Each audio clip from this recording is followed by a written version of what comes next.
What's your favourite way to actually watch football? Stadium, sofa, pub, etc. Oh, you were looking at me, are you? I'm looking at both of you boys. For me, I know you've got strong opinions. That's why I came to you first. it's interesting because I think that the more the coverage and footage of the games improves, Ultra HD and 4K and camera angles. VAR. Not Yeah. quite. Well, it's a part of it. VAR is part of it, and you'd actually have a bit more of an understanding of what's going on with VAR. But the more that you can have an amazing experience watching it on a really nice TV in the comfort of your own home, the more it is appealing, And I think also if you factor in that in some cases, not all, but in some cases, the way you have to, for example, travel to a game, the way you're treated getting there, the nightmare it can be getting back with the bloody cost. Yeah, the cost as well. The infrastructure in England, particularly, is on its arse.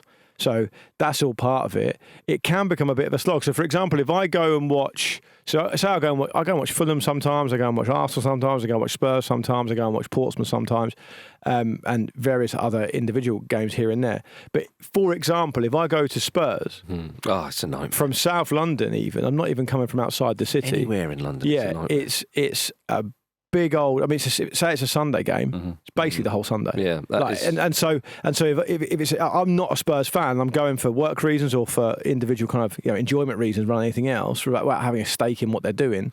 It is sometimes more appealing to watch it on a brilliant TV in a nice comfort of my own home with with all the camera angles I could ever watch. Also, if you're doing a podcast the next day, for example, Yeah. you do get to see more of it. Yeah, when it's on exactly. TV. You do. And that's interesting how that changes. I remember Andy saying this a number of months ago on this very show, saying that, back in the day when we were kids, if you went to the games, particularly it's Pompey, Portsmouth was a one-club city, right? Lots of people support Portsmouth down there, obviously.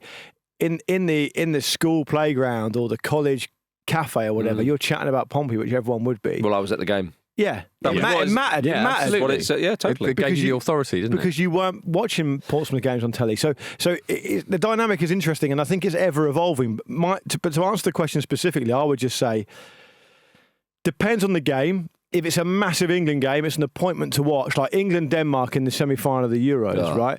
I wanted to be there. I'm pleased I was there. It wouldn't have been the same on TV, although I still would have watched it on TV and enjoyed it. So for that kind of showpiece game, I'm delighted to be there and amongst it. Because lots of games, I'm actually happy to be at home. The only games I'll watch in the pub is games that are of very little consequence to me, and I'm going there as a kind of glorified social occasion. I would never choose to watch the game in the pub. I mean, context is boringly so king. crucial, isn't it, Jim? Absolutely. I mean, Jack says, what's your favourite way to actually watch football? Stadium, sofa, pub. And I think that is the correct order, personally. Obviously, despite the valid points Lucas just made about how actually nowadays sometimes you do get a clearer understanding of certain things happening in the game if you're watching at home, especially dependent on where you're sat in the stadium. It's very easy to miss things up the other end, isn't it, if you're behind one of the goals.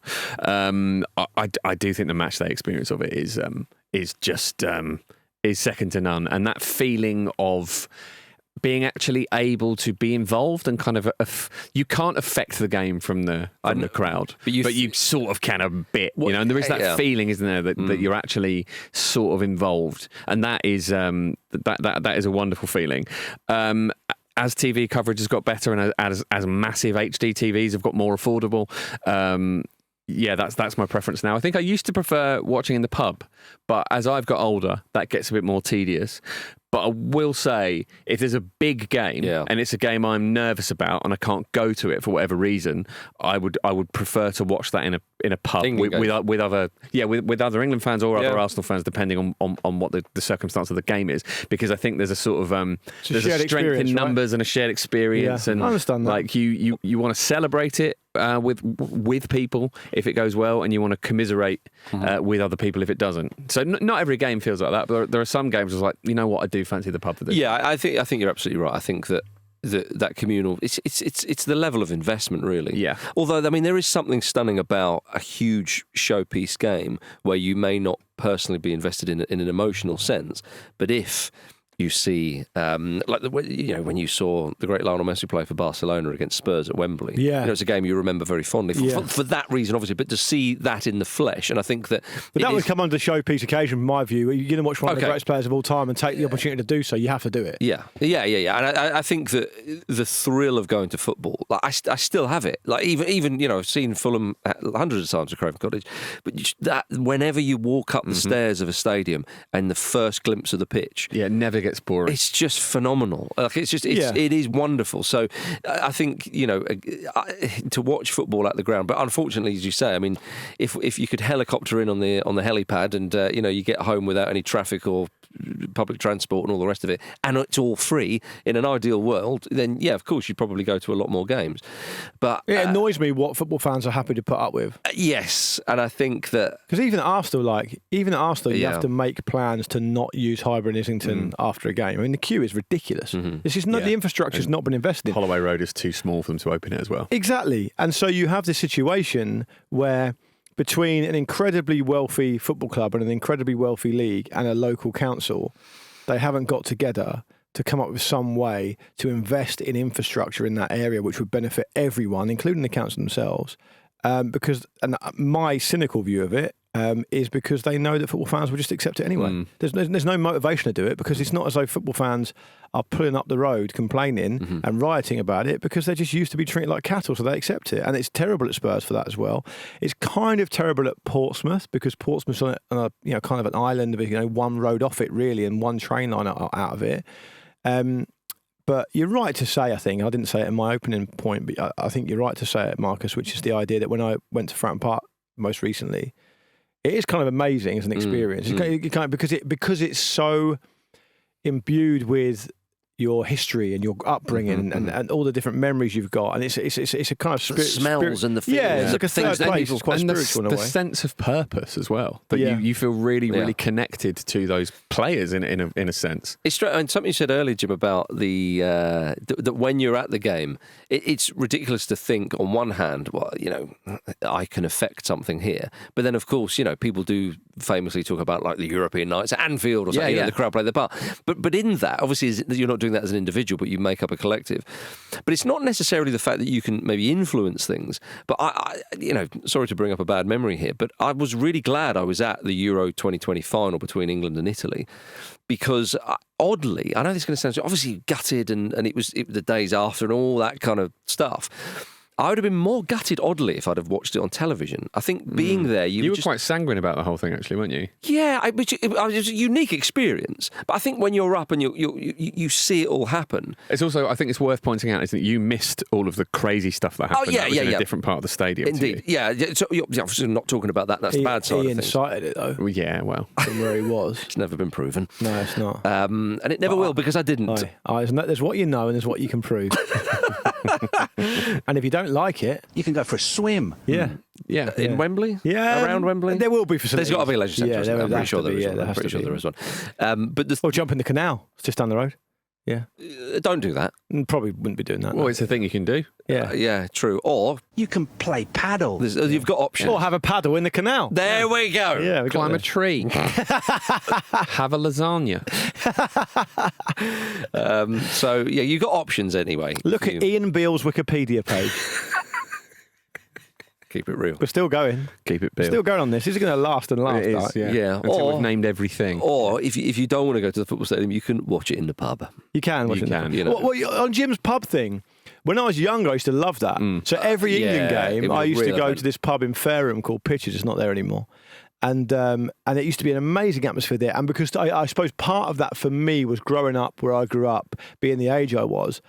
Like, I think I went to one England game at Wembley on a coach trip. Other than that, I'd never had the opportunity to go and watch an England game. So, that was the kind of only option to watch it. And all my friends at that time, I think it was part of the football club team I played for, had decided that was the venue to go. We used to get there early to make sure we were getting it. It was absolutely rammed. It was the closest thing to being at a game because you're shoulder to shoulder. It's on the big screen.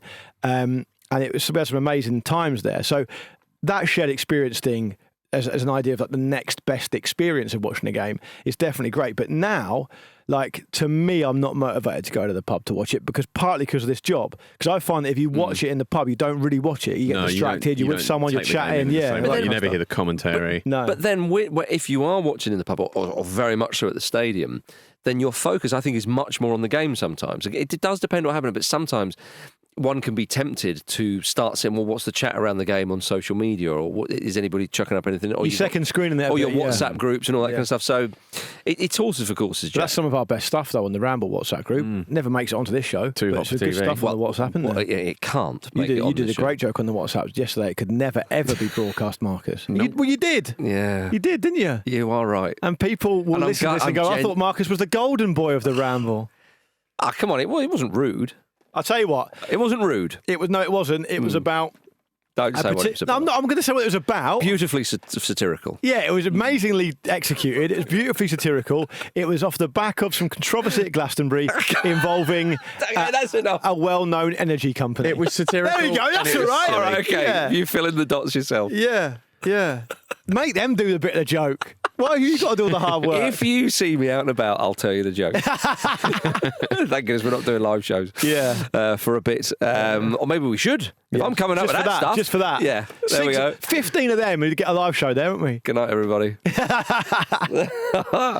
that's answered the there we question. I'd actually, this is one of those questions we get on the mailbag where I'd love to hear what the general consensus is among the listenership. So get involved on our Discord if you're a Patreon subscriber, or sign up if you're not, and let us know, because that's an interesting. I'd love to stay in touch with what our listeners think about that kind of thing as well. And is there a fourth way? It could be. Well, but can I just say the reason I'm asking that is because I'm always reading because of prices, because of cost of living, and the fact that they're always closing down now. I'm always reading there isn't so much a pub culture as you'd think watching games. I feel like, maybe this is rose-tinted spectacles, but I feel like in the late 90s, early 2000s, it was a big part of it. Yeah, massively. Could be our age, but I think you might be onto something there. Which is what I kept thinking every 15 minutes while I was watching the Glastonbury coverage. Could be my age, but not sure about this. Not sure. Neil Young, never heard of him. Well, the fourth one, maybe not the fourth one, but something I've never done is when you get hordes of fans go to the city where the final is, or something like that. Yeah. They've not got a ticket. You've done that with Rangers, didn't you? Sorry, You went to Manchester, didn't you? Yeah, I did. Yeah. Yes, I did. And I smashed it all up. It was me on my own. That's what I did. Good effort if it was you on your own. Massive effort. It was a huge effort. My preferred is actually a fifth way, which is I sit on the phone and I put a blindfold on and I get Pete to describe the game to me. All right. Yeah. I don't want to. Halfway through sometimes, like, is this a porno? I'm not going to press you on that. But I think, though, that I'm fascinated by that those who go just basically, you're watching the pub, you're watching the game in the pub, but the pub just happens to be outside the stadium. I'm not bothered about that. Yeah. It just feels a bit like going to an orgy and only having a wank. Not everybody agrees with Jurgen Klopp. And also, the other thing I would say to Jurgen Klopp is, if you don't like the Club World Cup, don't watch it. There's one. Everybody can do what they want. You can play paddle. You can go for a swim. You can watch something else on TV. Maybe watch Netflix. Go for a walk. Go for a nice meal. If you don't want to watch Chelsea versus Benfica, don't watch it. It's a free world.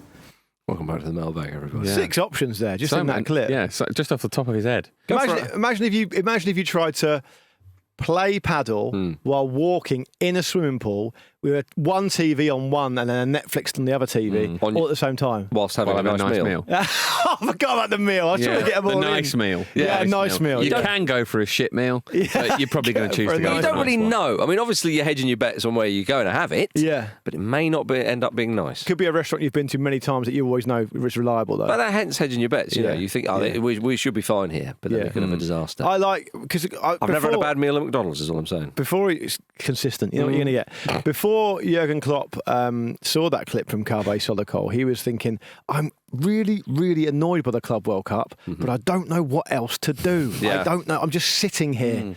I have to remind myself to breathe. and Cave was helping him out. Yeah, So it's good on him. It's public service, really, if anything. I think it's very helpful for old Jurgen. Next question. Yeah, well, one of the things you can obviously do as well is to email the Football Ramble mailbag, and Bona Watson has done that. Bona Watson. Bona asks, what are your thoughts on introducing a relegation playoff between the teams placed 15th and 18th? If you lose 2 games, you're relegated. So this is specifically on the Premier League, I presume? Yes. Yeah. Bona is essentially, pitching an alternative It's a reverse to playoff. relegation. It's Yeah, a reverse yeah, playoff. it is. It's a kind of playoffs of doom. So so I guess that means you lose the actual playoff, doesn't it? The Sky Sports coverage has to reflect that. It has to be done like a Halloween night, like horror. The pundits need to be like Freddy Krueger. Use the Undertaker's entry. Yes. Oh, yes, please. Yeah, the Undertaker. Paul Bearer has got to be involved. Is he still alive, Paul Bearer? Not sure. Right at the start of the game, the referee just sits up. Yeah. I was going to say, the pundit has to jump at the chair, just sits up and it's Undertaker. Undertaker's gone full Trump as well, by the way. So Oh, is he? another bonus. Another bonus, Bona Watson. Hey, don't do that to Watson. We don't know. No, we don't know. I mean, he called himself Bona Watson. His mum's not named him that. And anyway, the idea, I think, clearly is motivated by how poor the relegation battle was this season. Oh, Paul Bearer died in 2013. God, rest him. 12 years now. He definitely, someone will have rested. 12 years we've been beyond it. He gets to rest himself, probably. 12 years we've been beyond without him. He's now carrying his own urn in the afterlife, isn't he? Yeah. He'll be back. Yeah, he will. Sorry, you were making a point. Yeah. It must be a weird experience, people being the pallbearer at the funeral of Paul Bearer. Yeah, that is a weird one. How the roles have reversed. Yeah. Can you imagine? He's a big lad as well. If you're the funeral director. 4 wrestlers, isn't it? So actually. 6, actually. It's always 6 to sure. If you're the funeral director and you get that gig, you're calling your mates. You never guess what I'm doing. Never guess what I'm doing. You won't believe it. But on Monday, I'm going proper meta. Surely the music. You'd hope, wouldn't you? Yeah. Oh, I don't know. Amazing. You think, he's the guy he managed, he's late. Yeah. Is he? What an entrance. It's what Paul would want. When The Undertaker dies, people are going to be expecting something. Oh, yeah, they are. Yeah. He's like Baron Samedi. He ain't going to die. If I was The Undertaker and I got to the age that he is now at, I'd have done that about 15 times. Yeah, I would have done. Yeah. Yeah. Anyway. What was the question? Something about the playoff. playoffs. So I like this. Yeah. I'll tell you why I like it. Because if we go for another few seasons of the like that we've been through last year. So you think it's conditional? No, well, look, all I know is that in 1987, the promotion playoffs were introduced because the authorities felt like beyond a certain part of the season, too many teams had too little to play for. Right? So if you're not going to be in the top 2 and you're not going to get relegated, your base is going through the motions for sometime months. Yes. Right? So they bring the playoffs in 87 and say there's now something to play for. We have to acknowledge that it's annoying for some teams, but it has worked. It's brilliantly entertaining. It has worked. And you know, I'm speaking as a fan of a team who's never ever won a playoff game, singular game ever. Yeah. So I get that it's annoying. And I remember when Fulham finished 3rd, they were distinctly the 3rd best side. They were going for top 2. Wasn't enough. They did win the playoffs though. Oh, they did. That's fine then. But it was enough in the end. But Still, there's jeopardy though, right? Yeah, totally. So with this, you've got a situation where perhaps it would mean that certain teams can't get into it by just thinking, well, 17th isn't enough. Mm-hmm. What isn't necessarily enough? Then, of course, you would probably do 15th versus 18th. So the 15th team gets to play at home. One-off game. You lose that.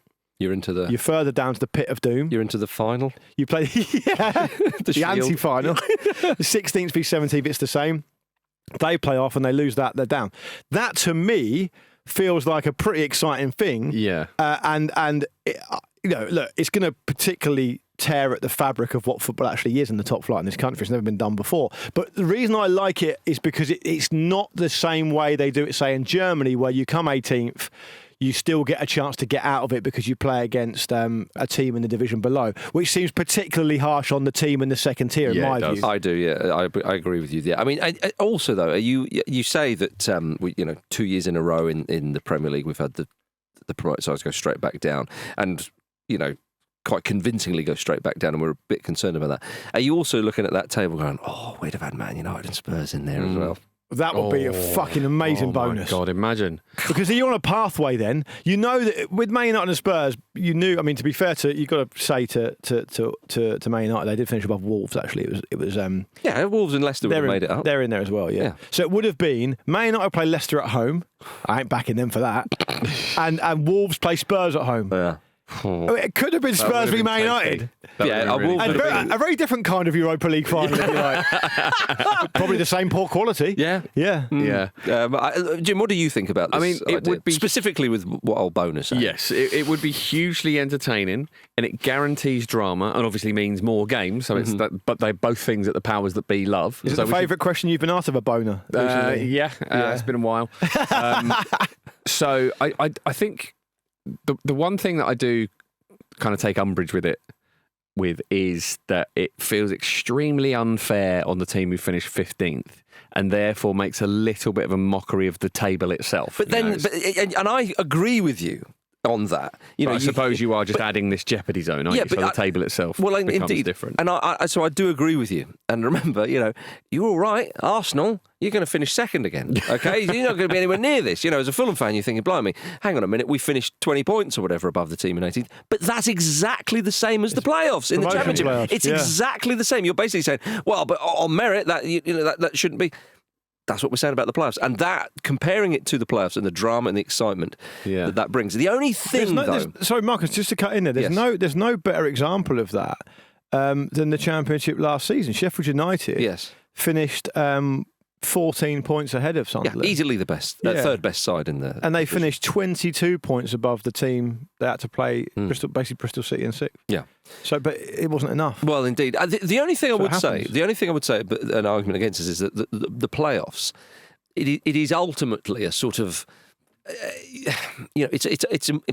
It's framed in a more positive way. Win this and you get promoted. It's a traditional setup. Yeah, but these other teams are shit. They don't deserve that. Fine, but it's a traditional setup, which is why it's kind of exciting. But it wasn't traditional pre-87, was it? It was new. No, but no. But the premise is you win something, and then your reward is you're in a better thing than you were before, or whatever. Yeah, but this is a pessimistic, negative idea. Yes. For doomsday times. Right. Yeah. I think it fits. It suits the feeling of the world, doesn't it? Yeah, I'm talking on behalf of all supporters. I'd make all mid-table Premier League sides. Yes. All the fans have to wear black or they don't get in.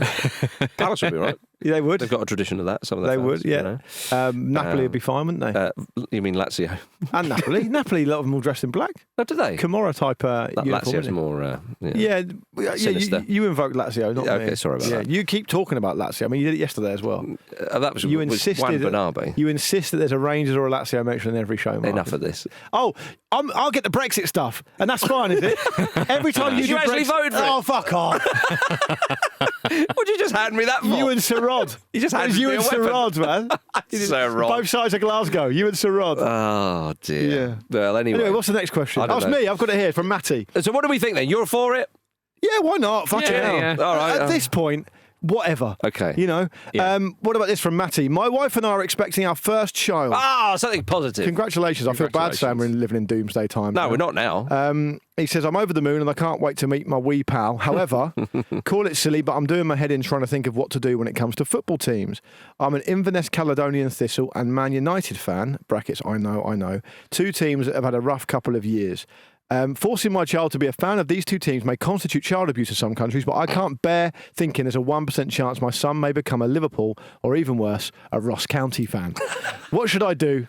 Should I force my child to follow my lead or let them set their own sail? We get a lot of questions like this. Yes. Yeah. And I quite like being an agony aunt. Can I let the tyre of conversation down potentially early on by saying... You don't have to watch football. We don't, but... You can play paddle. Yeah, you could.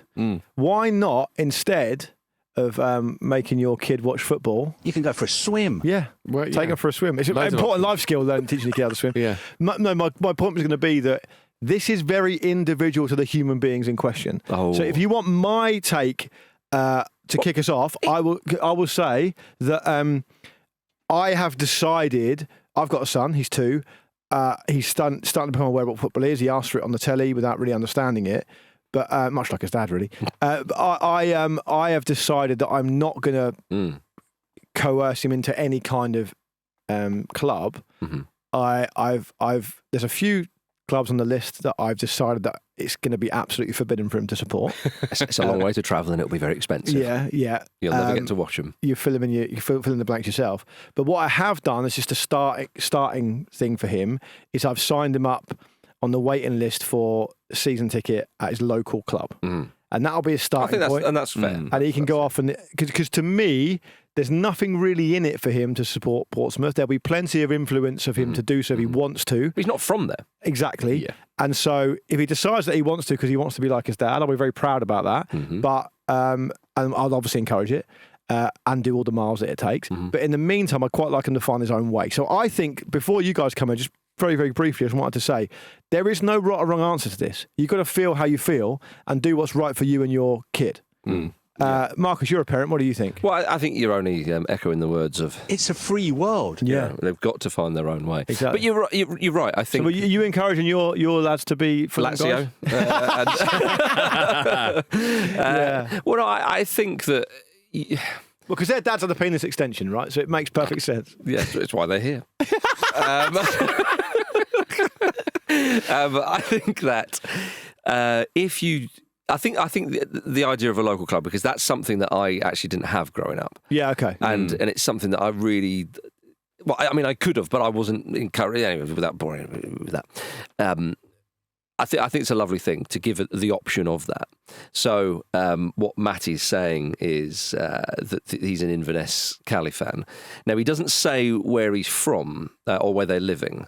So maybe that's a consideration for Matty there. I mean, if he is in the sort of Inverness area, then far away. Presumably they are in Scotland. So I think Manchester United is fine because not every, but a lot of people in Scotland do have an English side as well. But it's not local. No, it's not. So it's the same point you made to me about Portsmouth. It's the same. It's worse for him. Yeah, because it's so far away. Indeed. Well, I'm saying so. If he thinks, as he says, this may constitute child abuse. I mean, I think local side, and then if you want an English side as well, it's not a problem. If you, I know you have a soft spot for Aberdeen, for example. Yeah, that's very convenient for me. That very local. That one. Very local. Easy to get to. Yeah. But I'm saying that let's say that you ramp that up for whatever reason, then I think you're within your rights to, because it's in a different league, etc., etc. For me, though, I kind of agree with you, Luke, that Fulham happens to be a local side for us, and that happens to be my team. So I will say in due course, look, we can go along there and watch. I mean, let's be honest, it'll be Fulham ladies because of ticket prices and so on. We actually have gone and seen Fulham ladies before. So we can go along there and look, this is an option. Here are the sights and sounds and all the rest of it. No, I can't afford the swimming pool. Sorry about that. Blah, blah, blah, blah, blah. But if you don't fancy this and you fancy something else, I'm not going to stop you. But when you're of an age where you can understand it, I may well say, okay, well, you want to support that team. There's a certain stigma around that, or there's a certain thing, and you try and do it. But inevitably, with a lot of people, when they're at a very young age, they're very impressionable. They like the colour of the kit. They like a particular player, and things can stick. Well, you're obviously both parents, so we'll know this better than I do. But you can still give Matty some advice. They are going to be influenced by you as well, though, right? Mm-hmm. So if you're watching Fulham or Portsmouth, or obviously, there's going to be a lot of Premier League football on in both of your houses, so I guess they're exposed to a lot of it. But your influence might be a lot more subtle than you think, right? Mm-hmm. He might love Fulham because he sees you get excited when they score a goal or whatever. But he might not because he thinks, one over on me old man. Sure, yeah. But I mean, I think that kind of cognition is likely to come later, though, right? Probably. Yeah, I think what I would say, a bit of advice, is that I've got a few mates so I've got a mate, him and his two brothers both support Arsenal. Oh, sorry, all three of them, support Arsenal. And the reason given is because their old man's a Spurs fan, and he hammered them with the Spurs thing. Yeah. And they got to an age, and they were just a bit like, well, yeah, fuck this, and they went the other way. So, but I do dangerous game. I do kind of think it's a bit of a shame. A wicked game, Chris Isaac would say. Oh yeah, but I do kind of. But again, this is just my sort of interpretation. I do find it when somebody like I would know someone from Chichester, massive on Blackburn Rovers, supports Blackburn, now lives in Norwich. And it just never gets us. It never goes at all. I had a mate who I worked with at Sky. He's from London, and he was like a die-hard Sheffield Wednesday fan because of like Chris Waddle in the 90s. Yeah. I used to like Wednesday as well. I mean, and so that kind of thinking, like, who knows where one ends up living, and people may move abroad and all that kind of stuff. So I understand that you may not, but I find it slightly odd when you've got no connection at all to the local area and you're never going to go and watch them play, because I think those things are, as I've gotten older, a little bit more important, which is kind of one of the reasons why I started supporting Fulham. That's why you support Palmeiras, isn't it? Exactly. Yeah. Die hard on exactly. them. All right then, let's have a quick break, and we'll have a couple more questions after that. Now then, gentlemen, Freddie Whitten has been in touch on Instagram and said, who is the best/most successful 12th man (squad player) of all time? That guy who starts a little bit, that's how I interpret it, often off the bench, a vital player in the team, but maybe not a bona fide starter. It depends which way you look at it, right? Because you could also factor in can play in various positions. Mm-hmm. Yes. Like an Owen Hargreaves. Phil Neville. A Phil Neville. A Fizzer. James Milner. A Luis Enrique. Mm-hmm. I think Milner at Man City is a great one. Yeah, and at Liverpool. Yeah. Yeah, as well. I think James Milner's a really good answer for that. If you're going straight, like, effectively using this as a, as a super sub type question. Come on. You're going to go Ole Gunnar. You are. You're going to go Teddy Sheringham as well. Ollie Giroud. Yeah, but a bit of Divock Origi, perhaps. Mm-hmm. Chicharito. Impactful. Good one. That's a nice one. Origi was impactful, though. Yeah, he's loved at Liverpool for a reason. You absolutely have to mention him because of the goals in the semi-final and the final of the Champions League. But Was Kanu one for Arsenal? He was, yeah. He scored a lot of goals off the bench, and he was kind of obviously.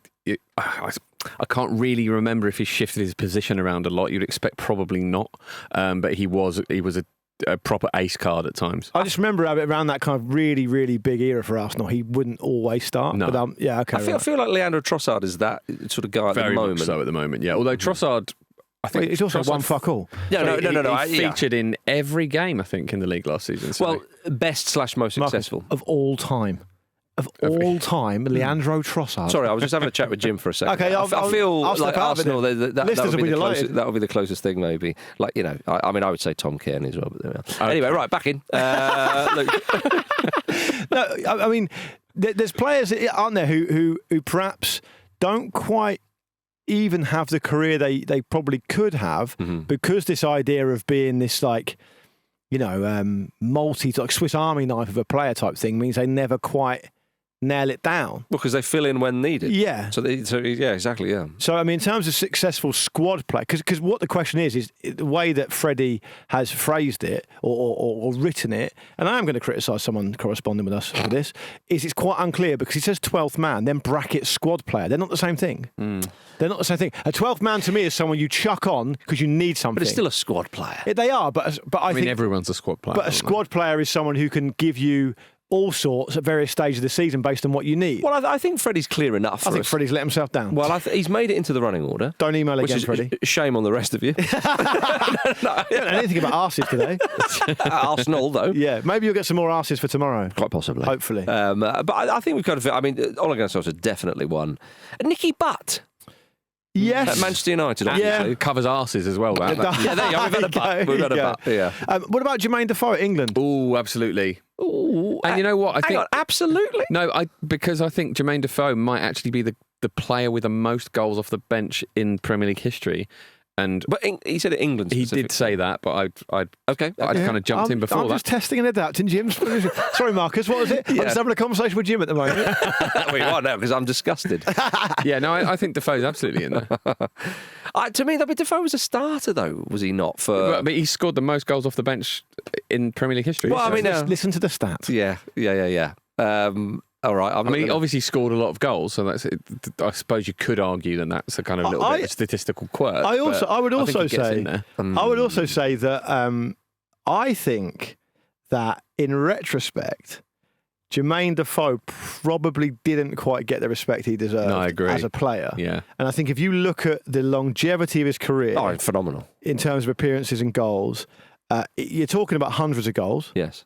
Invariably, mostly at the top level, and you're talking about an amazing amount of appearances, which is, probably quite an overlooked part of being a top player. But his 763 senior appearances as a striker, And the one thing you realise about strikers quite quickly is if they stop scoring, they disappear. They go down the levels. And he ended up at in League One for a bit, I think. But he's playing for Rangers for a while before that as well. Yeah.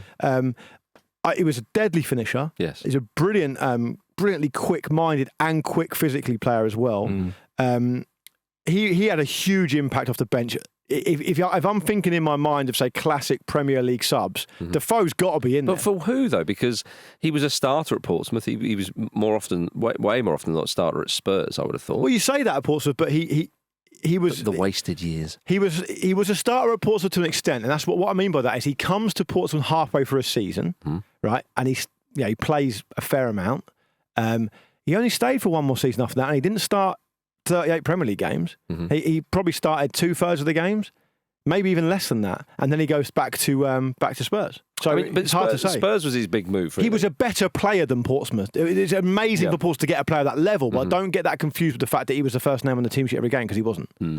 Possibly for injury or whatever. I can't really remember. For a brief time, Jack Grealish at England was sort of threatening, wasn't he? He was the one at the Euros, but it's too brief. And, that was certainly his role for a while. Yeah. I think James Milner, though, at Man City and Liverpool, Solskjaer for lasting impact. Definitely, yeah. I would say Teddy Sheringham as well. A little bit of England as too, super sub, and then at Manchester United, as I say, he wasn't always a starter, but they used him a lot. This is another one where people can get in touch with their own. There's probably some obvious ones. It tends to be, for obvious reasons, more attacking players, really. Yeah, but not exclusively, though. I suppose. I mean, what about? He may not agree with. I'm trying to think of starts, but I was thinking like Martin Keown at a time in Arsenal was maybe not a starter. No, but he was a really, really handy option and. Good man marker. Played a decent amount of games. There was that famous story, wasn't there, where he needed a certain amount of appearances to get a medal, and he was about to be brought on, but Ray Parlour started warming up just to make him think that he wasn't going to get on. One thing I would say about Martin, he's a very, very boring after dinner speaker. I imagine so. Yeah. I imagine so. But and he's also got a tiny head. Really? Yeah. Huh. Yeah, surprising. Yeah, thought it would be huge. But yeah, he was a very useful option within the defensive unit, which is an underrated quality, isn't it? Someone who can kind of slot in and keep it consistent. Yeah. We could be here just naming lots of other players, I think, but I think we've given you... This is a great question people can put in the YouTube comments rather than that racist and abusive stuff they normally do. So just do that on the YouTube. Our listeners don't do that, do they? You get drive-bys. Drive-bys, yeah. Drive-bys. Jim, you got the last one, haven't you? Go on, Jim. I do, and it is from Tom Chittenden. Tom asks... Pleasing name, Chittenden. It's great, isn't it? Yeah. Tom says, your section on New Zealand has reminded me of my favourite name in sport. All Blacks winger Leicester, Ophir, Key Wales, Twickenham, Whangarainuku. Beauty. Yeah. And that's probably why Tom is aware of how good his own name is. Yeah, exactly. I'm safe asking this. He's an authority on this. Yeah. So named because his father played for Tonga in the 1999 Rugby World Cup. One of the games was played at Welford Road in Leicester. Tau named his son after the city in honour of their win over Italy. Wales was used as one of his middle names as the hosts, and Twickenham was named, obviously, after Twickenham Stadium, where Tonga were due to play the next match. What is your favourite name in sport or general life? Yeah. So, I mean, it's a really good story, by the way. I didn't know about that. To me, if you're going to go for incredible names in sport, the first port of call is the NFL. Right. The NFL has incredible names. And I would also say that it's worth pointing out, I think it was Danny Kelly who used to do a phone-in quiz, which was English Village or NFL player, which is incredibly hard, much harder than you think. Can you give us some examples? Yeah, Ha Clinton Dix. That's got to be a name. Ha Clinton Dix. I thought you were. Oh, you are giving that. I thought you were doing the quiz. Sorry. I wasn't doing the quiz. I'm not going to steal another man's quiz. You know, I'm very passionate about my quizzes. Okay. DeBrickashaw Ferguson's quite a famous one. Right. Yeah, there's loads. That's great. Kool-Aid McKinstry. Numbers are always Kool-Aid. Yeah, yeah. Wow. Like a number that's the third or something. Oh yeah, that's always pleasing as well. Yang Vinegar of Hesselink. I'm a big fan of that. Yeah, I mean, I think his son's breaking into football now as well, isn't he? Yeah. There was a NFL. What was he? I think he was a running back, maybe called Webster Slaughter. Which is a good name. I think he might be the wide receiver actually. There was, of course, the former Belgian international Mark de Man. Mark de Man's great. Wolfgang Wolf. Yeah, of course. There was a former Indian international called Climax Lawrence. That's excellent. That's a lovely one. Can I interest you in pork chop Womack? You can. And a 1950s player apparently in the NFL called Buzz Nutter. Buzz Nutter, that's excellent. Yeah, I mean, it's Possibly the silliest football name I found when looking into this was Credence Clearwater Couto. Yeah, that's great.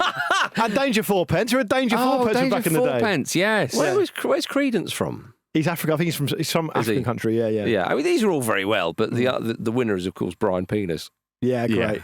I quite like Sydney Sam. Sydney Sam's great. Sounds like a detective. Sydney Sam, by the way, he retired a few years ago. Last played at Antalyaspor in Turkey in 2021 because he played for Bayer Leverkusen for a bit. He looked quite good. A few caps for Germany, and then he kind of sort of dropped off a bit and played lower league. But those older or longer Ramble listeners will remember our love for Sydney Sam. Oh, absolutely. Yeah. I'll leave you with this one. Neville. Great. Not a player though. It was just in general life, he says. Oh, true. Yeah. Equinamius St Brown. Oh yeah. It's just great. Equinamius. Yeah. Is it Latin for name? Yeah, big Eck you'd go with, wouldn't you? It's a great nickname in. So there's a book by George Plimpton, one of the great sports writers, called Paper Lion, about his time spent with the Detroit Lions as a journalist, and he trained with them and played an exhibition game with them. It's a classic piece of sports writing, and within that Detroit Lions team is a guy called Dick Night Train Lane, who is this most terrifying tackler in NFL history, and that was back in the day when the rules were quite relaxed about brutality, and he had this special move where if anyone had the ball and he was near them, and he would just completely take them out, and he used to call it his night train necktie. Yeah. Dear, oh dear. I think he was married to he might have been married to Dina Washington, the great jazz singer as well. I quite like a Fuchs, Christian Fuchs, of course, or Argel Fuchs in Brazil. Great headline when he left Brazil to go to manage in Portugal for a brief stint. Fuchs off to Portugal. Writes itself, everybody. There you go.